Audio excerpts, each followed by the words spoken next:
Hi ladies, Dionysia here, wanting to take some time out with you today to share a little bit with you about some thoughts I've been having lately. So I'm, as you may know already, a couple of weeks now beyond having led retreats to Avalon this summer and Goddess Conference. Thank you for your emails about how beautiful the pictures were. I appreciated receiving those. It truly was a visually beautiful experience. And I'm settled in back in Edinburgh now, and I've been having some thoughts lately about where we are. You know, if you're following the astrology at all, you know that we're already into the eclipse portal for this season. And that got kicked off with the recent new moon, and then we have big things coming up um, over these next few weeks. Lots of major planetary movements. And it's made me think about, as I was listening to the astrologer, one of my astrologers speak this week, he was talking about this sort of crisis in men. And I think this has been coming on and been building for a while now. And I wanted to speak to that today because I think it has several facets that are really related to us. So he was talking about a recent survey that was done of a bunch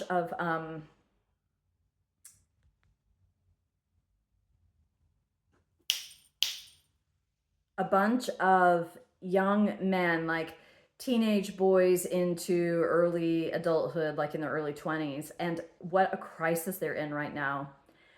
51% of those boys who took this part in this survey reported having zero, like literally zero relational skills. So they have no idea, not a clue, not even a possibility of asking a girl on a date, for example. So these are boys who are sitting at their computer screens for hours of every day, watching porn for their sexual outlet, creating ChatGPT girlfriends for their relational outlet, and having no prospects for their life whatsoever. They are depressed and kind of in despair. They just don't have anything to look forward to. There's no promise of a life for them. So like the American dream, that's not even a thing that exists anymore. And they don't have any career prospects, or they just have no drive and no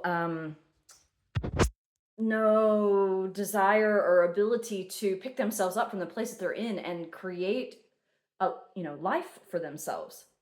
So I was thinking about that a lot and how much I think these are like interconnected pieces. So girls surely have their version of that going on, but as women, we're sort of built to bond, and we have a bigger capacity for creating friendships, really, for close friendships. Girlfriends start in early years for us, for most of us, right?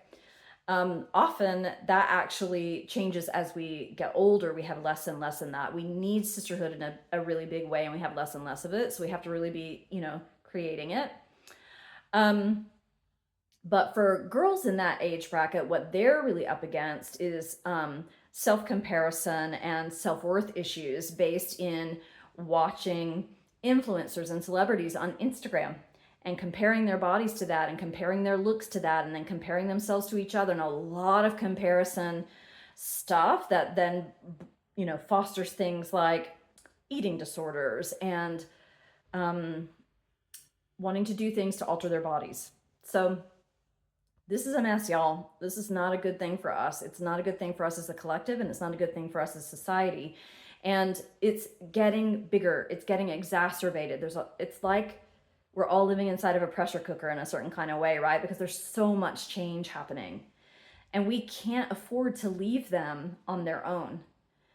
I'm gonna fast forward and talk about how that affects us in our adulthood right now. But first, I want to speak to another aspect of this. I just saw this week that a large lawsuit, has been filed against ChatGPT by a lawyer and a set of parents whose 16-year-old boy committed suicide recently, and they have 5 months worth of screenshots from it with ChatGPT, with chat encouraging his suicide, taking all of his ideation and feeding it back to him as good ideas, to the point of helping him when he failed at his first attempt to correct what he had done wrong, and then he succeeded in his second attempt.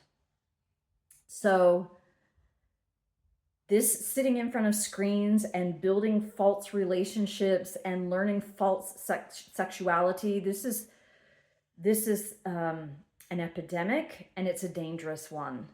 And we need to be awake and aware to what our young people are going through. If you're a parent, this especially applies to you. If you're an auntie, if you're best friends with a woman who's got a 15-year-old son, a 16-year-old girl, like, these are things that we need to be aware of and to stay on top of with ourselves and with our communities. Which brings me to that fast forward into here we are as adults piece that I was wanting to speak to. I'm hearing from many of you in my clientele and those of you who are emailing me about your loneliness. And I know for a lot of us as single women, we're really experiencing that right now, especially if your outlet for dating, if you're dating at all, is the dating apps. Because the dating apps, from in my experience right now, are full of men who are like those boys.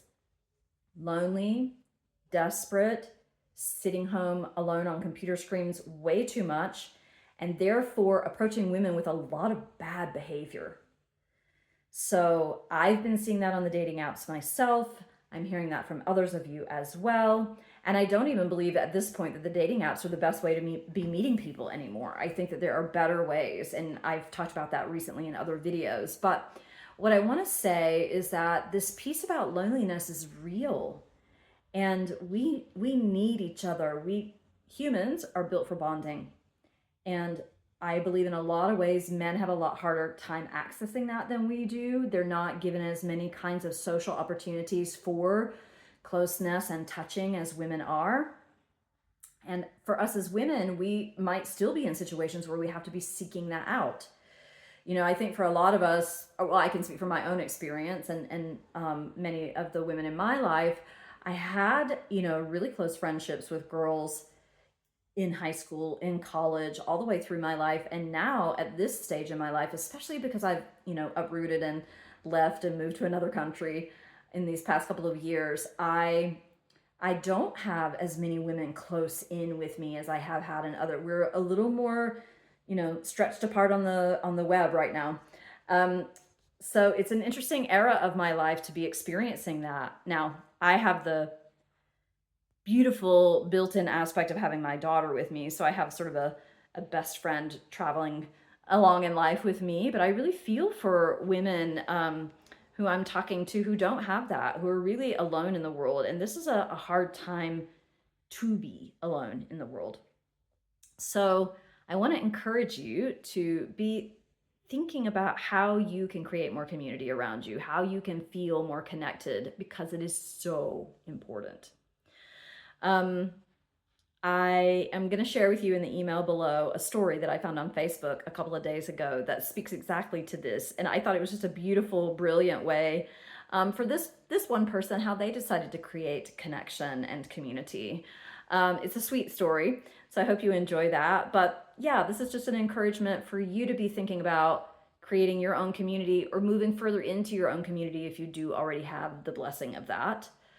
And along those lines, I myself am brewing up some ways to create more community and to be coming closer in together. You'll be hearing more about that in the next couple of weeks. I'm very excited about what I'm brewing up in the cauldron over here. So as always, I'm delighted to get to be in community with you in any kind of way, surfing all of these big waves of change, and taking a stand for women rising in the world and leading us all into a better, more interconnected, more community-oriented way of living on this beautiful planet. Okay, beloveds, I look forward to being with you again soon. Blessed be.